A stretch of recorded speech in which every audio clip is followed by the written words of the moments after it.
ఇప్పుడు ఫుల్గా వేగింది. మనం ముక్కలు మునిగేలాగా వాటర్ వేసేద్దాం.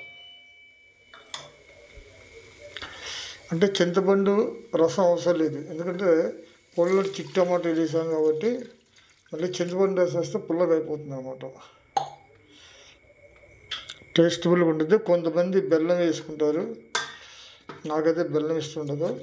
బెల్లం వేసుకుంటే అదొక రకమైన టేస్ట్ అనమాట. పిల్లలు ఇష్టంగా తింటారు, స్వీట్గా కారంగా ఉంటుంది కాబట్టి. ఇష్టం ఉన్న వాళ్ళు కొంచెం బెల్లం వేసుకోవాలి, ఒక గోలి అంతా. చూసారా ఏ కలర్ వచ్చిందో.